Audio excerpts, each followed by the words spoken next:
Bismillahirrahmanirrahim. Assalamualaikum warahmatullahi ta'ala wabarakatuh. Alhamdulillah wassalatu wassalamu ala Rasulillah wa ala alihi wa sahbihi wa man wala. Asyhadu an la ilaha illallah wahdahu la syarika lah wa asyhadu anna Muhammadan 'abduhu wa rasuluh. Allahumma salli wa sallim ala sayyidina Muhammad wa ala alihi wa sahbihi wa sallam. Allahumma faqqihna fid din wa 'allimna ta'wil. Allahumma zidna 'ilma warzuqna fahma wa 'amalan mutaqabbala wa rizqan wasi'a. Walhamdulillahi rabbil alamin. Amma ba'd. Alhamdulillah, kita bertemu lagi dalam fiqh dan kita yang kita namakan fiqh dan kita. Insya-Allah pada sesi kali ini kita akan membincangkan berkaitan dengan solat musafir. InsyaAllah kita akan bincangkan berkaitan dengan solat musafir. Sebagaimana yang terjelaskan sebelum ni, solat musafir ada satu rukhsah ataupun keringanan yang diberikan oleh Allah Subhanahu Wa Taala kepada manusia, kepada orang Islam. Kenapa? Sebab agama Islam tu bukanlah agama yang menyulitkan, bukanlah agama yang menyusahkan ataupun membebankan kepada umat Islam. Sebagaimana sebelum ni pun kita dah jelaskan, wama ja'ala 'alaikum fid dini min haraj. Allah tidak menjadikan agama ni sesuatu keberatan ataupun susah payah dalam perkara agama ni. Jadi musafir ni adalah satu azab. Musafir ni adalah satu azab ataupun satu kesusahan. Bila kita bermusafir, kita berjalan jauh, lepas tu kita dalam keadaan yang mungkin kepenatan, tak cukup masa dan sebagainya. Jadi dekat sana adanya rukhsah ataupun keringanan yang diberikan oleh Allah Subhanahu Wa Taala. Sebagaimana yang kita biasa, yang kita faham, yang kita maklumi, ada dua jenis solat musafir, iaitu secara qasar, iaitu dipendekkan 4 jadi 2 rakaat. Manakala solat jamak, iaitu dihimpunkan solat tersebut. Contohnya kita menghimpunkan waktu asar kepada waktu zuhur. Yang ini untuk memberikan kita ruang ataupun masa lapang yang lebih panjang untuk kita menguruskan ataupun untuk kita bermusafir, menguruskan segala urusan kita. Jadi ada dua. Jadi qasar dan jamak ni adalah dua perkara yang berbeza. Kita faham jamak qasar, tapi qasar dan jamak. Qasar ni adalah khas yang Allah berikan hanya pada, dibolehkan qasar hanya pada ketika mana kita bermusafir sahaja. Ketika mana kita bermusafir sahaja. Manakala jamak ni apabila kita ada keperluan. Ni yang keperluan yang dibenarkan oleh syarak. Jadi dua perkara yang berbeza. Itu sebab kalau kita melihat ada beberapa pandangan fatwa yang mana doktor pakar bedah, contohnya dalam bedah kita doktor terpaksa berjam-jam dalam bilik. Contohnya masuk pukul 12 tengah hari, keluar pukul 5 petang, dah terlepas waktu zuhur. Maka dekat sana ada keperluannya untuk menjamakkan solat zuhur kepada waktu asar. Jadi dibolehkan. Dia ada keperluan. Begitu juga kalau kita melihat nanti bagaimana Rasulullah sallallahu alaihi wasallam pernah menjamakkan solat Nabi sallallahu alaihi wasallam bila khauf, bighair khauf, bukan dalam keadaan takut. Nabi sallallahu alaihi wasallam menjamakkan solatnya. Tetapi perkara tersebut adalah perkara yang dibenarkan oleh syarak sahaja. Bagaimana kita nak tahu? Kita kena tengok dia punya perbahasan ulama. InsyaAllah kita akan bincangkan nanti. Jadi dua perkara yang berbeza. Qasar hanya khas untuk musafir. Dalam keadaan selain musafir, bermukim tidak dibenarkan qasar salat. Jamak adalah keperluan ataupun keperluan yang dibenarkan oleh syarak. Kemudian ini berdasarkan hadis Nabi sallallahu alaihi wasallam, salla Rasulullah sallallahu alaihi wasallam az-zuhra wal 'asra jami'an bil madinati fi ghairi khaufin wala safar. Nabi menjamakkan dekat Madinah. Madinah ni adalah rumah Nabi. Nabi tinggal di Madinah. Rasulullah sallallahu alaihi wasallam menjamakkan fi ghairi khaufin, bukan kerana takut, wala safar, dan bukan juga kerana bermusafir. Kan jamak tadi. Jadi dua perkara yang berbeza. Jadi dalam perbahasan ni kita melihat sentimen-sentimen. Contohnya ada orang yang Kata zaman dulu Nabi bermusafir, naik unta, jalan kaki, panas, penat, azab dia lagi dan sebagainya. Sekarang naik kereta, naik kapal terbang, aircon pula tu. Jadi banyak pertikaian. Kata kenapa perlu ambil, tak payah ambil dan sebagainya. Jadi adakah perlu kita mengambil rukhsah yang diberikan oleh Allah Subhanahu Wa Taala ni ataupun tidak? Mari kita lihat sebagaimana ini adalah rukhsah yang diberikan oleh Allah Subhanahu Wa Taala, makna dia adalah sedekah. Perkara ni pun berlaku. Pertanyaan sedemikian ni pun berlaku pada zaman Rasulullah sallallahu alaihi wasallam, iaitu daripada Ya'la bin Umayyah. Hadisnya adalah riwayat Muslim. Dia bertanya kepada Sayyidina Umar, sekarang ni kita qasarkan salat dalam keadaan takut, sekarang dah dalam keadaan aman, perlukah lagi kita faqad aminan nas, sekarang kita dah dalam keadaan aman, jadi perlu ke qasar salat lagi? Ya'la bertanya Sayyidina Umar Al-Khattab. Kemudian Sayyidina Umar berkata, ajibtu mimma ajibta minhu fa'sa'alta Rasulullah sallallahu alaihi wasallam an zalik. Sayyidina Umar kata, aku pun bertanya apa yang kau cakap tu, aku fikir kita qasar ni sebab dalam keadaan takut, contohnya kan, dalam keadaan takut, sekarang dalam keadaan aman, perlukah kita mengqasarkan salat lagi dalam perjalanan, maksudnya dalam perjalanan. Jadi Sayyidina Umar pun kata, aku pun bertanya pada Rasulullah sallallahu alaihi wasallam perkara tersebut. Apa yang Nabi sallallahu alaihi wasallam katakan, sadaqatun tasaddaqallahu biha alaikum faqbalu sadaqataha. Itu adalah hadiah daripada Allah, itu adalah sedekah daripada Allah kepada kamu, maka faqbalu sadaqatahu, maka terimalah sedekah daripada Allah Subhanahu wa taala, maka terimalah pemberian daripada Allah Subhanahu wa taala, maka kita boleh ambil rukhsah yang diberikan oleh Allah Subhanahu wa taala, itu adalah sedekah, itu adalah pemberian daripada Allah kepada kita. Kemudian kita melihat juga sunnah Nabi sallallahu alaihi wasallam ketika mana Nabi sallallahu alaihi wasallam bermusafir. Ketika Nabi sallallahu alaihi wasallam bermusafir, Ibnu Umar mengatakan, fakana la yazidu fis safari ala rak'atain. Kan? Nabi sallallahu alaihi wasallam tak pernah menambahkan lebih daripada 2 rakaat solatnya ketika bermusafir. Begitu juga diikuti dengan para sahabat Khulafa' Ar-Rasyidin, Sayyidina Abu Bakar, Sayyidina Umar, Sayyidina Uthman, Sayyidina Ali. Mereka apabila mereka bermusafir, mereka akan mengqasarkan salat mereka. Maka ini adalah sedekah ataupun pemberian daripada Allah Subhanahu wa taala, yang mana Nabi sallallahu alaihi wasallam apabila bermusafir, Nabi akan mengqasarkan salatnya. Jadi ini menunjukkan sunnah Nabi sallallahu alaihi wasallam, yang Nabi sallallahu alaihi wasallam sentiasa melakukan solat 2 rakaat, mana diqasarkan. Begitu juga dalam Allah Subhanahu wa taala menyukai apabila kita ni mengambil perkara yang dibagi keringanan kepada kita, sebagaimana hadis Nabi sallallahu alaihi wasallam, innallaha yuhibbu an tu'ti rukhsahu. Allah Subhanahu wa taala suka bila mana kita mengambil perkara yang diberikan keringanan kepada kita oleh Allah Subhanahu wa taala. Begitu juga kalau kita melihat peristiwa dalam yang berlaku semasa zaman Rasulullah berperang. Contohnya dalam perang Badar, ada sahabat yang berpuasa, ada sahabat yang tidak berpuasa. Kemudian kalau kita melihat, ada sahabat juga yang melakukan qasar solat dia, ada sahabat yang melakukan tamam, sempurna solat dia, kan. Tetapi tak ada isu mengatakan kenapa ambil ini saja-sajalah ni, ini saja-saja nak dan sebagainya, ini nak ambil peluang dan sebagainya. Itu tak ada timbul isu.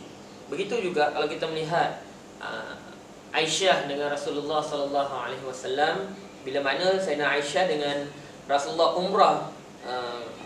umrah pada bulan Ramadan. Ini hadis berdasarkan riwayat Darqutni dalam kitab Nailul Awtar, ataupun Imam Syaukani, dia mengatakan hadis ini adalah hadis yang hasan. Apabila bulan Ramadan, Nabi sallallahu alaihi wasallam tak berpuasa ketika itu. Aisyah berpuasa. Kemudian Nabi sallallahu alaihi wasallam solat secara qasar, Aisyah solat secara tamam. Aisyah bertanya pada Rasulullah sallallahu alaihi wasallam, aftarta wa sumtu, engkau berbuka dan aku berpuasa. Wa qasurta wa atmamtu, kau solat qasar, aku solat sempurna. Apa yang dikatakan oleh Rasulullah sallallahu alaihi wasallam? Ahsanti ya Aisyah, bagusnya kamu wahai Aisyah. Jadi nak menunjukkan dekat sana, kalau kita ambil ataupun kita tak ambil, bukanlah menjadi satu permasalahan yang besar, kan? Tidak boleh dipertikaikan orang yang ambil, dan tidak boleh juga dipertikaikan orang yang solat secara tamam. Itu adalah pilihan, dan dia adalah sebagaimana kita melihat para sahabat tak bergaduh, tak saling mencela, tak salah menyalahkan. Begitu juga bagaimana Aisyah dengan Rasulullah. Rasulullah berpuasa, Aisyah berpuasa, Rasulullah berbuka, Rasulullah solat qasar, Aisyah solat tamam. Jadi ini apabila kita melihat perkara tersebut bukanlah kesalahan, bukanlah satu isu yang boleh kita pertikaikan dan sebagainya. Jadi kalau kita nak ambil, kita boleh ambil, dan apabila kita nak solat tamam, kita boleh solat tamam, insya-Allah. Seterusnya kita melihat qasar. Qasar ni macam kita terangkan tadi, itu adalah memendekkan solat menjadi 2 rakaat, maknanya solat yang kena. Solat maghrib dia tak ada solat maghrib dia tak ada qasar. Qasar ni hanya untuk solat zuhur, solat asar dan solat isya. Maknanya 4 menjadi 2 rakaat. Ini berdasarkan firman Allah Subhanahu wa taala, "Wa idza darabtum fil ardi falaysa 'alaikum junahun an taqsuru minas salat." Maksudnya, dan apabila kamu bermusafir di muka bumi Allah, maka kamu tidaklah berdosa mengqasarkan, yakni memendekkan sembahyang. Mana tak dosa. Macam kita katakan tadi, tak ada isu ini ambil sebab nak keluar dan sebagainya, tak ada. Jadi ini adalah sadaqatun minallah. Ini adalah hadiah daripada Allah Subhanahu wa taala, adalah sedekah, adalah pemberian daripada Allah Subhanahu wa taala. Tak berdosa.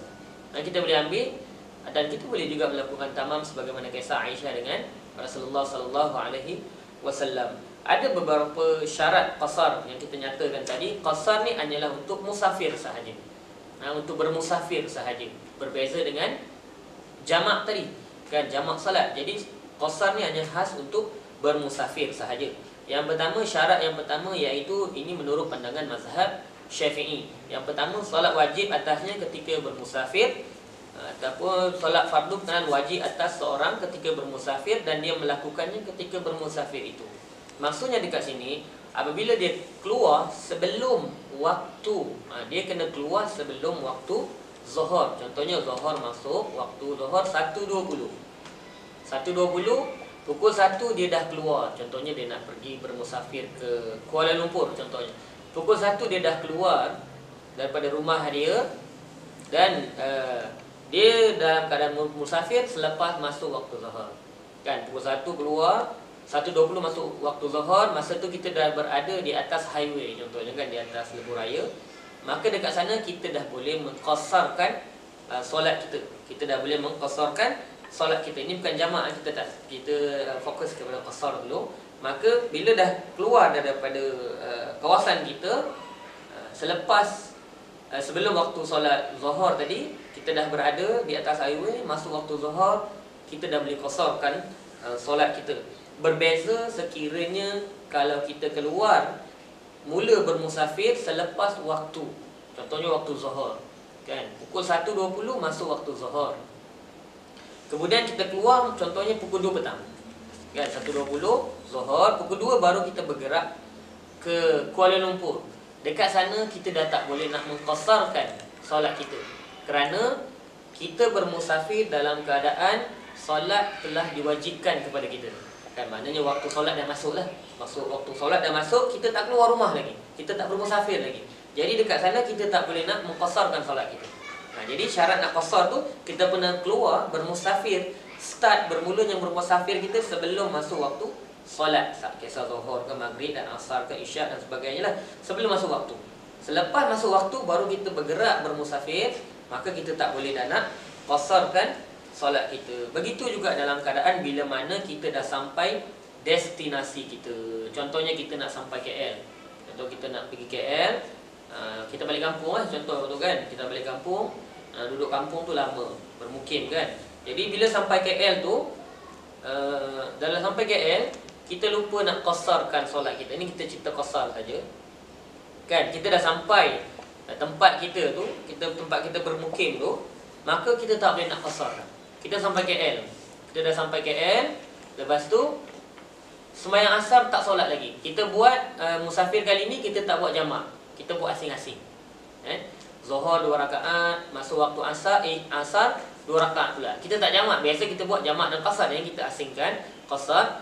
Masuk waktu zuhur kita qasar dekat RNR. RNR mana? RNR contohnya RNR macam contoh kan. Lepas tu sampai KL, sampai Seremban nanti kita nak solat asar 2 rakaat contoh qasar. Ini kita asing dengan jamak. Terlupa. Sampailah kat KL. Sampai kat KL tu, dan memang kita duduk sana dah lama duduk, kita niat memang duduk lama, tak boleh dah nak qasar. Jadi bila tak sempat nak qasar, jadi kita kena qada solat tersebut. Jadi kita kena qada solat tersebut. Kita tak boleh nak qasar lagi. Okey, kita tak boleh nak qasar 2 rakaat lagi. Tetapi menjadi perbahasan ulama, boleh tak solat qada qasar? Kan? Menjadi perbahasan ulama, adakah boleh solat qasar untuk qada? Boleh. Okey, maknanya boleh. Menurut ulama kontemporari seperti Dr. Karim Zaidan, begitu juga dalam kitab Muqaddimah Al-Adramiyah mengatakan boleh solat qasar pada untuk solat qada. Yang mana solat tersebut tertinggal pada waktu musafir juga. Bukan solat-solat yang dah lama kita tinggal dalam kita bermukim, tak boleh diqasarkan. Okay. Jadi kalau dah sampai tujuan destinasi tersebut, tidak dikira sebagai musafir dah, makna dah tak boleh nak qasar, kan? Dalam perjalanan boleh qasar, dah sampai rumah tak boleh qasar, kan? Kenapa? Qasar hanyalah untuk musafir sahaja. Dah bermukim tak boleh. Itu dia punya. Qada pun kalau kita qada dalam keadaan musafir boleh 2 rakaat, kan? Kalau dalam bermukim tak boleh, sebab qasar hanyalah untuk qasar adalah untuk bermusafir saja. Yang seterusnya, syarat yang kedua itu perjalanannya telah melepasi pagar sempadan qaryahnya atau kawasan bangunan. Ini qaryah, nama kampung lah. Kalau kita keluar, contoh sekarang mudah ni, kebanyakan daripada kita tinggal taman, kan? Tinggal daripada taman. Kita keluar sahaja daripada taman kita, contohnya Bandar Datuk On, contoh kan, Bandar Datuk On, atau pergi taman kita, tak kisahlah taman apa, kampung, contohnya sekolah kita dekat Kampung Sinaran Baru. Keluar sahaja daripada Kampung Sinaran Baru ni, maka kita dah dikira sebagai start bermusafir, dah boleh solat qasar, kan? Itu syarat dia kena keluar daripada qaryah kita. Kalau solat qasar dalam rumah, boleh ke tak? Tak boleh. Contohnya kita nak keluar pukul 2, kan, pukul 2 tadi, nak qasar dekat rumah, tak boleh. Syarat satu dah tak lepas, syarat kedua ni pun tak lepas juga. Syarat pertama tadi kena keluar sebelum waktu solat, baru dapat qasar. Keluar selepas waktu solat, tak boleh qasar. Yang ini nak solat qasar kat rumah pula, tak boleh juga. Sebab apa? Syarat pertama tak boleh, syarat kedua pun tak boleh. Kerana qasar ni dikira sebagai orang musafir ni, musafir dikira apabila kita keluar daripada kawasan rumah kita ataupun qaryah tu, ataupun kawasan kampung kita, kawasan taman kita, keluar daripada pekan kita, maka itu baru dikira sebagai bermusafir. Kalau duduk dekat rumah lagi, tidak dikira sebagai musafir. Kemudian yang ketiga iaitu Nabi SAW berkaitan dengan tadi, Nabi SAW pernah menunaikan solat qasar di luar Madinah. Okay, berdasarkan hadis Anas radhiyallahu an, "Shallaitu zuhra ma'an Nabi sallallahu alaihi wasallam bil Madinati arba'an." Nabi salat 4 rakaat di Madinah, solat zuhur. 4 rakaat di Madinah. Maknanya Nabi baru nak keluar selepas waktu zuhur. Zuhur dah masuk, Nabi solat 4 rakaat di Madinah. Madinah adalah tempat Nabi sallallahu alaihi wasallam. Wal 'asri bi dzil ulaifati raka'ataini. Kemudian Nabi solat asar 2 rakaat di Zulhulaifah. Maknanya dalam 4 rakaat dekat zuhur, dekat Madinah, sebab Nabi tak keluar lagi. Nabi keluar selepas waktu azan, lepas waktu masuk waktu zuhur. Kemudian 2 rakaat pada waktu asar keluar daripada Madinah sedikit. Zulhulaifah ni lebih kurang dalam 18 km lah daripada bangunan Madinah tu. Maknanya dekat lagi. Nabi dah solat 2 rakaat. Kemudian syarat yang ketiga, tidak berniat menetap selama 4 hari di tempat yang dituju selain pada hari bermula dan hari sampai. Ini maknanya kita duduk sana, kalau 4 hari dan niat kita duduk 4 hari. Contoh kita nak pergi KL, contohnya di KL kita menetap 4 hari. Contoh kan, 4 hari, maknanya 4 hari dah terkeluar daripada syarat dia. Syarat dia kena tinggal 4 hari ke atas. Maknanya kalau 4 hari kita dah menetap dekat KL, kita dah tak boleh nak solat qasar. Dia kena 3 hari. Contohnya kita pergi KL, sampai dia tak termasuk perjalanan pergi dan balik. Contoh kita pergi KL hari Isnin. Okay, kita pergi KL hari Isnin. Ini tak termasuk lagi hari kita bermukim, kita menetap. Sampai KL hari Isnin, tak dikira lagi. Hari Selasa kita masih dekat KL. Hari Rabu kita masih dekat KL. Hari Khamis kita masih dekat KL. Jumaat kita kembali ke Johor. Maknanya kita dekat KL selama 3 hari sahaja. Isnin kita pergi, Selasa kita tinggal, Rabu, Khamis, Jumaat patah balik. Mana 3 hari ni, selama tempoh 3 hari kita boleh qasarkan solat kita. Kita boleh melakukan jamak dan qasar solat kita. Kita boleh qasarkan solat kita. Tetapi sekiranya kalau 4 hari dan ke atas, kita tak boleh nak qasarkan solat kita. Tak termasuk hari pergi dan balik. Contoh kita pergi hari Isnin, dah terkeluar daripada tu senarai, kemudian kita tinggal duduk kat KL hari Isnin, hari Selasa, hari Rabu, hari Khamis. Kan Isnin kita pergi, Selasa, Rabu, Khamis, Jumaat kita duduk KL. Kemudian hari Sabtu baru balik Johor. Jadi hari Isnin masa pergi tu boleh qasar, masa balik hari Sabtu tu kembali ke Johor boleh qasar. Duduk dekat KL 4 hari tadi tu tak boleh kita nak qasarkan solat kita. Kita kena solat sempurna 4 rakaat. Ada kefahaman, mungkin ada kefahaman sebahagian daripada kita. Begitu juga mungkin ada salah fahaman bila mana dia faham 3 hari pertama tu boleh qasar. Contoh kita duduk KL 10 hari. Kan 10 hari contohnya kan. Contoh kita ambil dekat 4 hari je lah. Contoh hari Isnin kita pergi, Isnin pergi dah tak kira. Selasa, Rabu, Khamis, Jumaat, 4 hari kan. Jadi 3 hari pertama boleh qasar kan.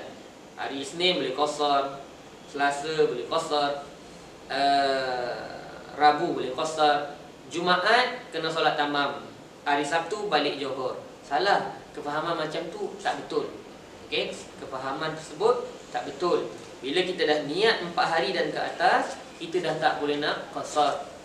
Jangan kita ambil 3 hari pertama qasar. Kalau kita duduk 10 hari dekat KL, 3 hari pertama qasar, 7 hari solat sempurna 4 rakaat, tak boleh. Kalau solat satu bulan duduk KL, 3 hari pertama kita qasar, seterusnya jamak tamam sempurna, tak boleh.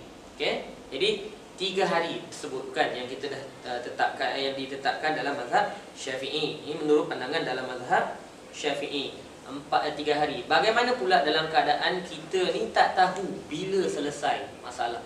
Kita ke KL ni bukannya balik kampung ke apa, kita tak atas urusan kerja. Kita tak tahu. Kalau mungkin boleh settle dalam 2 hari. Mungkin kerja kita settle 3 hari. Mungkin juga boleh settle 10 hari, kita tak tahu. Dan menurut pandangan mazhab Syafi'i, kalau tak tahu berapa lama tempoh kita duduk tu sebab atas urusan kerja contohnya, boleh jadi 2 hari, boleh jadi 3 hari, boleh jadi 4 hari, boleh jadi 7 hari atas kerja tu. Kan kalau cepat boleh cepat lah. Maknanya dalam mazhab Syafi'i maksimum iaitu 18 hari. Maknanya dalam tempoh 18 hari tu, kalau kita pergi KL buat kerja, hari pertama tak settle, hari kedua tak settle, hari ke-7 pun tak settle lagi. Fikirkan 3 hari je. Kemudian hari ke-10 pun tak settle lagi kerja. Hari ke-15 pun tak settle lagi. Mana sampai hari ke-18, sampai hari 18 maksimum.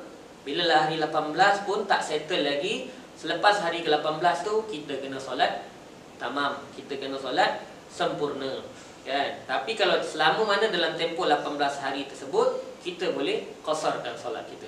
Contohnya hari ke-10 baru settle, hari 10 baru settle, kita boleh qasarkan solat kita. Ini sebab kita tak tahu bila habis. Bukan atas kemampuan kita. Macam kita tahu 3 hari duduk KL, 4 hari duduk KL, 5 hari duduk KL, itu kita dah tahu, confirm. Makna dekat sana tak boleh nak qasar sebab dah confirm. Yang ini atas urusan kerja, boleh jadi 2 hari, boleh jadi 3 hari, boleh jadi 5 hari kan. Kita tak pasti bila habis. Dalam mazhab Syafi'i sebanyak 18 hari. Ini sebagaimana yang diambil oleh daripada hadis riwayat Abu Daud. Ghazawtu ma'a Rasulullah sallallahu alaihi wasallam wa syahidtu ma'ahu al-fatha fa aqama bi Makkah 18 lailatan la yusalli illa raka'ataini. Aku perang bersama Rasulullah sallallahu alaihi wasallam ketika pembebasan kota Mekah. Baginda tinggal di Mekah selama 18 hari dan baginda tidak bersolat kecuali mengqasarkan 2 rakaat. Maka hadis ni menjadikan hujah pada pandangan mazhab Syafi'i maksimum 18 hari qasar, kan? Walaupun ini menjadi khilaf di kalangan para ulama tempo-tempo bilangan tersebut. Seterusnya berdasarkan juga hadis Nabi sallallahu alaihi wasallam tadi, sebab baginda tak pasti berapa lama Nabi sallallahu alaihi wasallam duduk dekat Mekah, kan? Nabi dekat Mekah berperang, kita tak tahu tempoh Mekah tempoh berperang ni berapa lama. Mungkin boleh jadi 5 hari berperang, mungkin boleh jadi 10 hari berperang, mungkin boleh jadi 18 hari. Jadi yang ni diambil oleh mazhab Syafi'i 18 hari berdasarkan hadis tersebut. Nabi duduk dekat Mekah. Kemudian Nabi meneruskan perjalanan ke Taif, berlakulah perang Hunain, kemudian Taif, kan. Keempatnya, syarat yang keempat, tidak mengikut imam yang bermukim. Kenapa qasar ni 2 rakaat, imam bermukim 4? Jadi dia tak kena, kan? Kalau imam solat rakaat kedua, imam bangkit rakaat ketiga, kita nak buat apa? Melainkan kalaulah kita ikut imam yang bermukim 4 rakaat, kita kena solat kat belakang imam bermukim 4 rakaat juga, kan? Jadi rakaat kedua imam bangkit rakaat ketiga, kita pun bangkit rakaat ketiga.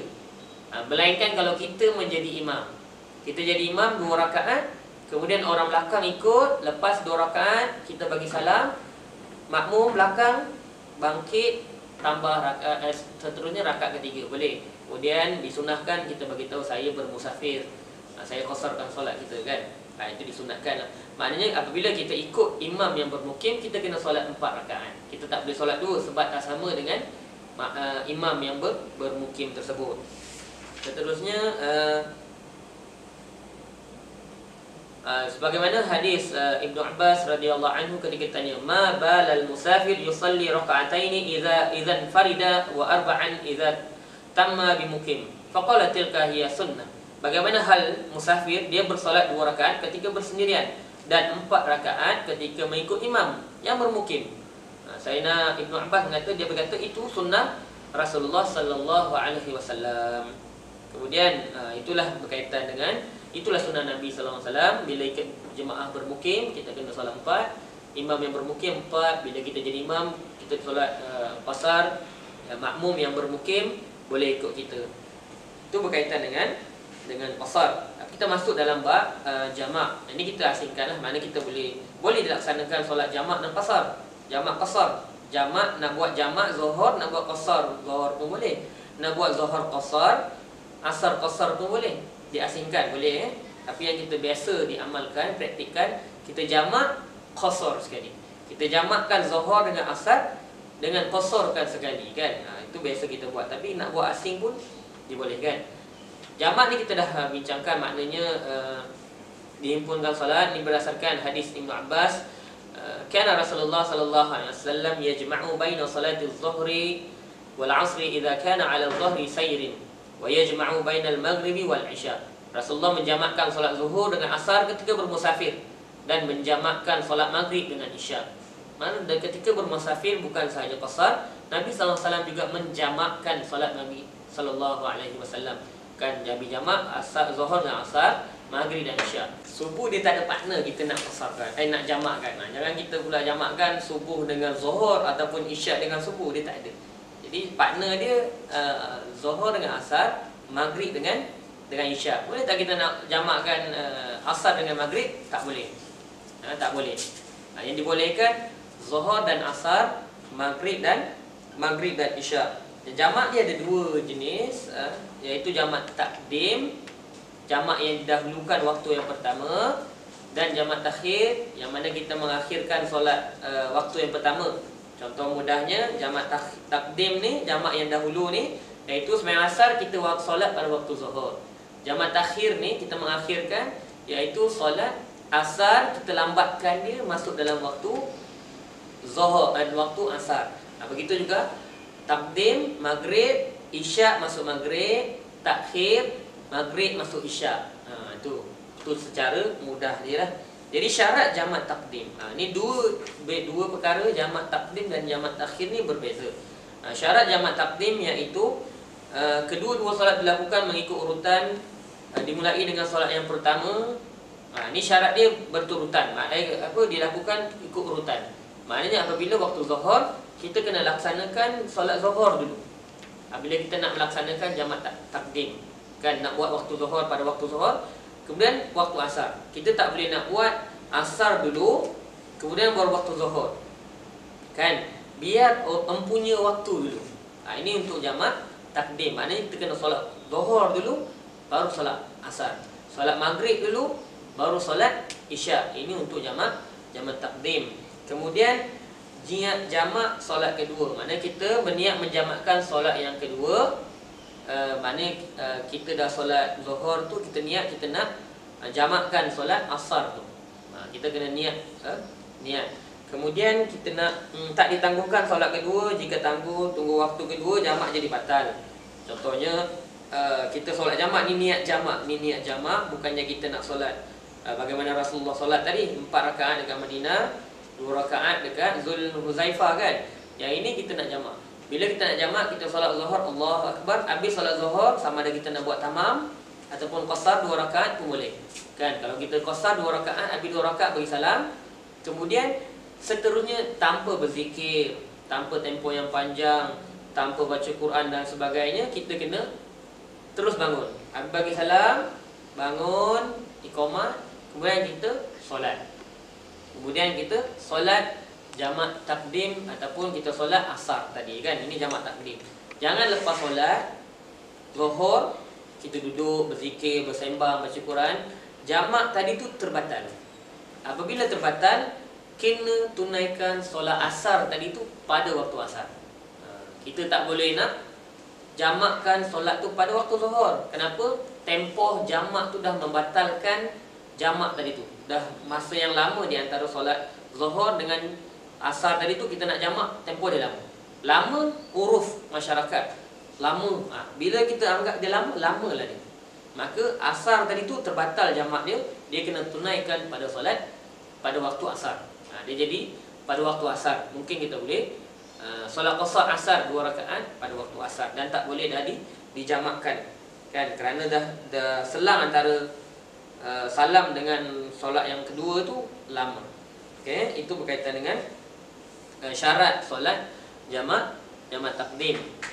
Masih dalam musafir sehingga memulakan solat yang kedua. Oleh itu tidak menjadi masalah sekiranya sampai semula ke tempat asalnya ketika solat yang kedua masih belum selesai. Maknanya kita dalam tempoh musafir lah, rakaat pertama solat zuhur 2 rakaat tu, dan sembahyang asar 2 rakaat qasar tu pun, ataupun kita nak buat tamam, masih dalam keadaan musafir.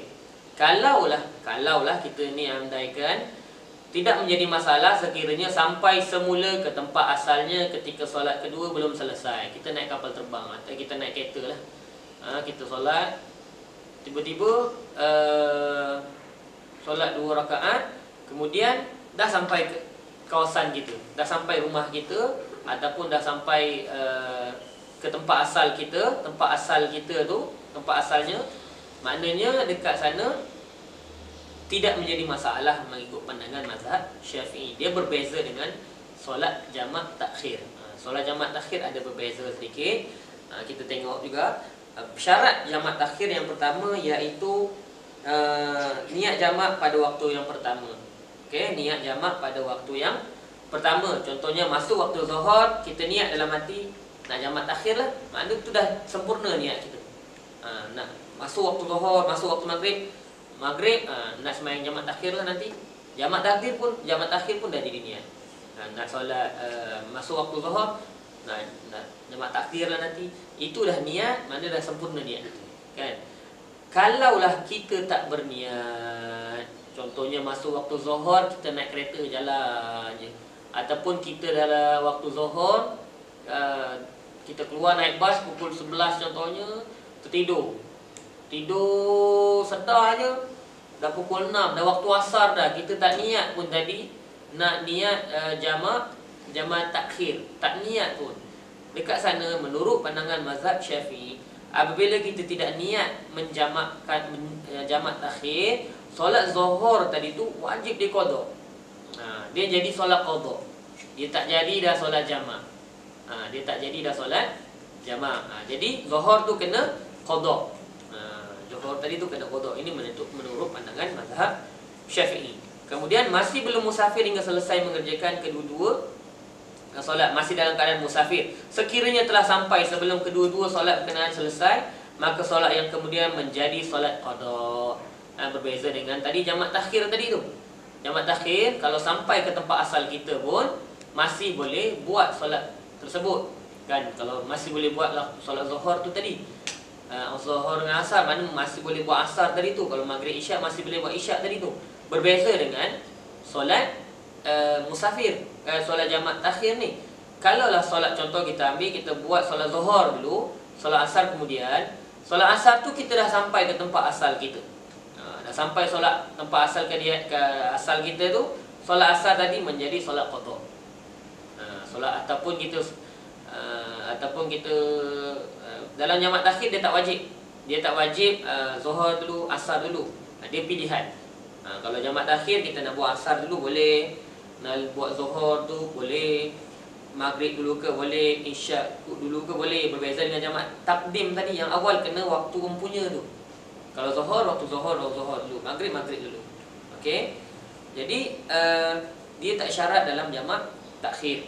Jadi kita boleh pilih. Tapi yang afdalnya, yang lebih utamanya menurut pandangan ada pandangan dalam mazhab Syafi'i, dahulukan waktu yang pertama. Maknanya kita solat kalau zuhur asar jamak takhir, zuhur dululah, lepas tu baru kita solat asar. Boleh juga asar dulu ataupun zuhur dulu, tapi yang lebih afdalnya, lebih baiknya zuhur dulu baru asar. Itu dia punya, tapi tidak disyaratkan tertib berurutan. Kemudian syarat-syarat perjalanan yang diharuskan qasar dan jamak. Syarat-syarat yang dibolehkan qasar dan jamak. Yang pertama, perjalanan yang jaraknya hingga 81 km dan lebih. Ini adalah dua marhalah. Dua marhalah ni menjadi perbahasan para ulama. Berapa dia punya jarak-jarak sekian. Paling jauh dalam kitab Fiqhul Islam Mu'adillatu karangan Dr. Wahbah Zuhaili, dia kata 89 km. Secara tepatnya 88.704 km. Itu dia punya anggaran dia lah. Tapi masih dalam lingkungan takriban, lebih kurang. Jarak ni dia ada takriban. Itu sebab kalau kita melihat dalam kitab-kitab fiqh, dia kata takriban, lebih kurang. Dia bukan tahdidan, bukan tepat. Jadi dua marhalah ni adalah ijtihad para ulama. Sebab zaman dulu Rasulullah SAW, unta dia tak ada odometer ataupun meter kereta tu kan, berapa kilometer dia berjarak. Jadi hanya dua marhalah. Jadi perbahasan ulama dua marhalah ni macam mana? Jadi ada perbahasan lah, nanti kita tak bincang yang tu. Jadi dalam mazhab Syafi'i 81 km dan lebih. Kurang daripada 81 km tak boleh nak jamak dan qasar salat kita. Itu menurut pandangan dalam mazhab Syafi'i. Kemudian yang kedua, perjalanan yang tentu tempat tujuannya. Maknanya kita tahu kita nak mana. Kita tahu kita nak pergi mana. Bukan sekadar jalan-jalan merayau-rayau pak sampai Melaka. Bukan merayau-rayau, jalan-jalan pusing-pusing tak ada tujuan, kan? Tapi kalaulah sekiranya melebihi had 81 km pun, para ulama mengatakan boleh kita nak jamak dan qasar. Tapi tujuan maksud kat sini kita jalan tu sampai 81 km ke kawasan kita kan, merayau-merayau tak ada tujuan, maknanya tak boleh nak qasarkan. Maknanya 81 km tu maknanya bukan 81 pergi dan balik. 81 pergi, 81 balik. Bukan kita nak cukupkan. Macam mana pula kalau kita saja pusing kan, jalan jauh pada jalan dekat, itu kita bermudah-mudah dalam agama. Kemudian perjalanan tersebut tidak bertujuan maksiat. Bertujuan maksiat ni tidak bolehlah seperti kita nak mencuri ataupun nak merompak ataupun nak berniaga arak dan sebagainya. Dalam mazhab Syafi'i tidak dibenarkan. Walaupun tapi kalau kita melihat dalam Fiqhul Islam Mu'adillatu, Dr. Wahbah Zuhaili kata perjalanan yang bertujuan maksiat pun, dalam perjalanan pun dibolehkan qasar, kerana dia tidak menafikan hak Allah Subhanahu Wa Taala yang berikan perkara tersebut. Tapi menurut pandangan mazhab Syafi'i, kalau tujuan perjalanan membuat maksiat, mencuri, menyamun, merompak dan sebagainya tu, maka tak boleh nak mengqasarkan solat, kan? Bagaimana pula dalam musafir tengok bola, contoh final dekat Shah Alam kan. Ini mengikut takrifan ulama lah. Jika ulama berpegang dengan mazhab Syafi'i mengatakan tengok bola tu, menonton bola tu adalah perkara maksiat, maka dia katakan tak boleh. Sebab kenapa maksiat? Melihat aurat, tak pakai seluar, tak menutup aurat, kita tengok aurat tu satu yang maksiat dan sebagainya. Jadi berbeza tafsiran. Kalau mengambil pandangan ada ustaz ataupun mungkin kita bertanya, mengambil pandangan Dr. Wahab Az-Zuhaili, dia kata boleh jamaah dan sebagainya. Jadi tafsiran maksiat tu, perkara maksiat tu melihat kepada definisi yang difahami. Kan itu berbeza dari segi pandangan orang yang memberi komentar, mengatakan bola tu adalah maksiat kan, sebab ada aurat dan sebagainya. Bukan bola sepak tu, tapi tak menutup aurat dan sebagainya kan. Antaranya iaitu Syekh Nuruddin Marbu Al-Banjari Al-Makki kan. Bila ditanya tentang tengok bola tu maksiat ke tak, dia kata maksiat. Sebab apa? Tengok aurat tu berdosa. Jadi beliau mengatakan tak boleh jamak kan, tak boleh qasar. Sebagai ulama lain contohnya mengatakan boleh sebab dia bukan maksiat. Jadi tafsiran maksiat tadi itu. Kemudian syarat seterusnya tidak tujuan maksiat lah. Kemudian kalau kita melihat sedikit perbahasan tempoh musafir, jumhur mengatakan had hari bermusafir ni dalam mazhab Hanafi 15 hari maksimum. Mazhab Syafi'i tadi kita 3 hari, lebih 4 hari. Kalau duduk 4 hari dan ke atas tak boleh dah. Ya, kalau mazhab Hanafi 15 hari, mazhab Syafi'i, Maliki, Hanbali 4 hari. Kalau kita tengok tempoh dia, kalau tak tahu bila kita habis kita tak tahu, dalam mazhab Syafi'i 18 hari. Berbeza dengan mazhab lain, selagi tak settle boleh jamak. Kalau 1 bulan, 1 bulan lah. Kalau 2 bulan, 2 bulan lah. Itu mengikut pandangan Maliki, Hanbali dan Hanafi sehingga selesai tugasan kita. Untuk mazhab Syafi'i 18 hari. Ini pernah berlaku kepada Sayyidina Ibnu Umar ketika perang di Azerbaijan. Beliau mengqasarkan solat dia selama 6 bulan. 6 bulan. Jadi itu menjadi perbahasan para ulama sebab dalil berkaitan dengan ni banyak. Cara memahami dalil pun berbeza di kalangan para ulama. Jadi itu berbezanya hukum yang dikeluarkan menurut beberapa mazhab. Jarak bermusafir pun ataupun jarak perjalanan dia pun dalam mazhab Syafi'i 81 km. Ada juga pandangan mengatakan, kalau kita tengok mungkin kat YouTube, kita pernah dengar, tak ada jarak. Kenapa? Dalam tak sebutkan jarak. Dia sebut juga bermusafir.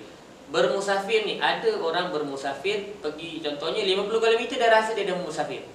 Dah boleh jamak, dah boleh qasar solat dia. Ada orang anggap 70 km dia berjalan, dah dikira sebagai musafir, maka dah boleh qasarkan solat dia. Ini mengikut pandangan beberapa ulama, antaranya yang contemporary. Kalau kita boleh tengok, contohnya Syekh Dr. Yusuf Al-Qaradawi mengatakan tak ada tempoh. Tak ada tempoh. Selagi mana kita bermusafir, kita dikira sebagai boleh mengqasarkan solat kita. Begini juga pandangan yang dikeluarkan oleh Syekhul Islam Ibn Taymiyah. Begitu juga Syekh Saleh Utsaimin mengatakan, ini pandangan Ibn Taymiyah, mengatakan solat tempoh tu tak ada selagi mana dalam keadaan musafir boleh jamakkan solat. Dia mengatakan dalam fatwa dia, hadza qaulun haq, ini adalah pandangan yang betul. Insya-Allah dia kata, hadza qaulun haq insya-Allah. Tapi Syekh Saleh Al-Utsaimin pun mengatakan, dia pun nampak sedikit taradud, tapi dia kata lebih baik tempoh berjarak. Kan, kita ni sebagai orang awam, penilaian kita berbeza. Kan, kita duduk dekat Senai. Kita pergi Kota Tinggi contohnya, dalam 40 km. Bagi saya itu bukan musafir. Mungkin bagi orang lain dia dikira sebagai musafir. Kan? Jadi kita punya penilaian tu tak sama. Kan? Ada orang mungkin dari sini pergi, kalau kita melihat tanpa jaraknya lah, tanpa jarak, pandangan yang tanpa jarak, sekiranya kita pergi Melaka, naik kereta pula power 1 jam sampai contohnya kan, tak rasa pun macam musafir, bersembang-sembang sampai. Boleh tak kita solat jamak? Tak boleh, sebab kita tak rasa musafir kalau tak ada jarak.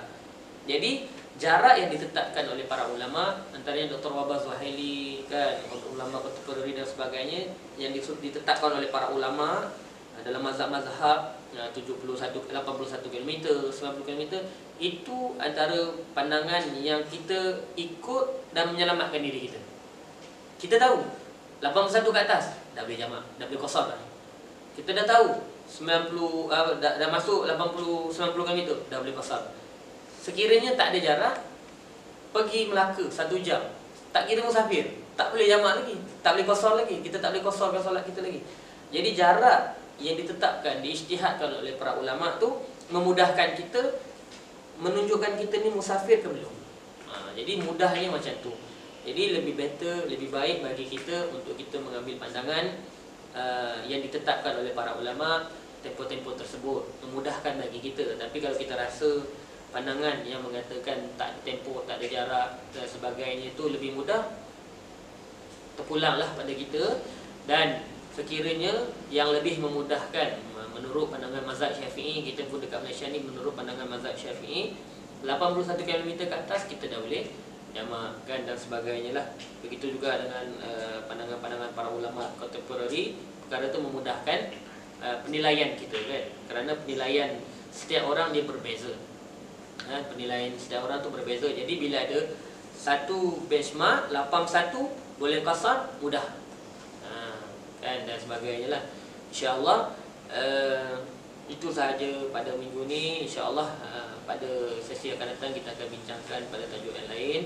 Jadi berkaitan dengan syarat qasar dan jamak tadi tu, qasar kita kena ingat itu untuk musafir, jamak ni boleh berlaku keperluan yang dibenarkan oleh syarak kan. Jamak bagaimana Rasulullah pernah jamakkan solat baginda Nabi sallallahu alaihi wasallam bighairi khaufin, bukan sebab takut, bukan juga disebabkan musafir. Dan kita boleh juga ketika solat tu bermusafir, kita solat qasar sahaja, tak jamak. Zuhur 2, masuk asar nanti 2, boleh juga. Ataupun kita nak buat tamam, zuhur kita buat tamam 4 rakaat, asar kita buat tamam 4 rakaat pun boleh. Mana yang lebih utama? Mengikut sunnah Nabi sallallahu alaihi wasallam tadi, Nabi tak pernah la yazidu. Nabi tak pernah tambah, tak pernah lebih daripada 2 rakaat. Maknanya Nabi SAW mengqasarkan ketika Nabi SAW bermusafir. Kita dah bincangkan tadi. InsyaAllah itu saja untuk pada minggu ni. Aqulu qawli hadza, astaghfirullah li wa lakum. Assalamualaikum warahmatullahi taala wabarakatuh.